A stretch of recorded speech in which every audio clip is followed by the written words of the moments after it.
Live. News 8's Good Morning Connecticut starts now. Later today, thousands of people will be lacing up and stepping out at the annual Travelers Walk MS. There are 12 sites across Connecticut, including West Hartford, where our own Darren Kramer will serve as Grand Marshal. News 8's Aaron Cox is live on the UConn campus in West Hartford, where, despite possibly soggy weather, forecast looking not too bad. Actually, people are gathering.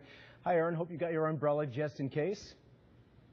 Well, you know, I want to know who the folks at the Connecticut MS Society know with Mother Nature, because it looks like the rain is going to pass by them as they get ready to walk here in West Hartford just in about a couple hours. It's going to be a dry walk, we hope, for them. Joining me now to talk more about the MS Society is Lisa Gerrol, the president of Connecticut MS. A lot of folks always like to know, they may have sponsored a team, but they don't really know, where does the money go? Well, it's very, very exciting that now there are treatments that we have discovered that slow the progression of multiple sclerosis. But our goal is to continue doing that vital research so that we do stop the progression, restore some of the function that people with MS have lost, and end MS forever so that no one is diagnosed with multiple sclerosis ever again. And it's not just research. There are some programs that directly impact folks in our state. Exactly. And we do dozens and dozens of different kinds of programs, from crisis assistance and financial assistance to programs for pediatric MS, because there are children being diagnosed that need our help and support. Many, many different kinds of programs to help all of the different populations in different ages at different levels of the disease that are affected by multiple sclerosis here in Connecticut. And that's the money end of it, but you got to get the money. And here's a guy who's really helped you raise the money, Jim Birchall. You're from Travelers Walk MS team. You guys have raised over $60,000. You're a prime sponsor.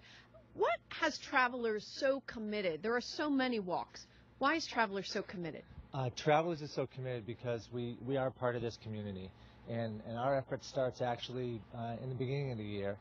We do all kinds of fundraisers at Travelers. We have a large team sponsored by Todd Bateson, who's our executive sponsor. We do bake sales, we do rose sales, we do auctions, and it all culminates today with the Walk MS. Travelers has been sponsoring the walk now as title sponsor for 6 years and has been a sponsor of the event for 12 years. And we're committed to the community, and it's a wonderful, great purpose, so we're glad to be a part of it. Great. Enjoy the walk this morning, Jim. Thanks for joining us, both of you.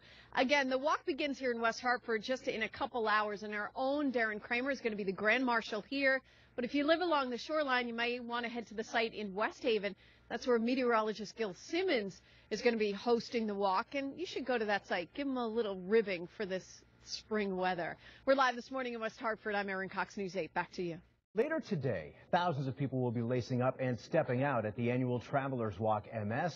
12 sites across Connecticut. That includes West Hartford, where our own Darren Kramer will serve as Grand Marshal. And News 8's Aaron Cox is live on the UConn campus in West Hartford, where people are already gathering. Beautiful start to the day. It's a great start. No rain, and they don't expect rain until the end of the walk. So that's good luck for them. You know, this is all about raising money for folks living and coping with MS. And you're going to get a real unique perspective about that right now. Joining me is 20-year-old Jay Contrasanto, who was diagnosed 2 years ago. You are so much better than you were 2 years ago. Tell us about it. Yes, about 2 years ago when I was diagnosed, I started out from a wheelchair. I was in that for about 6 or 7 months.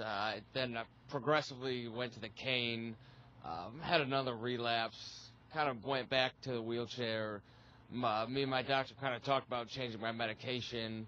Once the medication change came, within about 5 months, I saw a huge progression, and I am where I am now.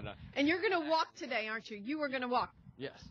After I walk, you know, it's going to be amazing to get out there, see all the support, and especially, you know, right after the subway, so it'll be amazing. Great. It's so good to see you looking so good, Jay. And now joining me is Gino Giansanti from, your wife was recently diagnosed. You see this from a different way. You're sort of a bit of a caretaker, but it impacts your life, the MS, doesn't it? Yes, it really does. And that's why we're here. We're trying to get some kind of cure for her, and hopefully everybody can come out and support this wonderful cause and see if we can get something, you know, going to help this whole wonderful disease and cure it, and let's get on with our lives. You've got your team, Julie's Gems. What kind of folks are on your team? I got family, I got friends, absolutely, totally supporting us, and it's just very overwhelming, and we're just so pleased. And Julie's lucky to have you and your two kids who are doing a little bit of a job here behind me holding the Subway banner. There's a banner behind me, lo and behold. Did you know that? The walk gets underway here in West Hartford about 9 o'clock this morning, and it is worth the trip for you because Darren Kramer's going to be here from News 8, and I think that's worth the drive from anywhere. We're live this morning in West Hartford. I'm Erin Cox, News 8. Back to you, Jeff.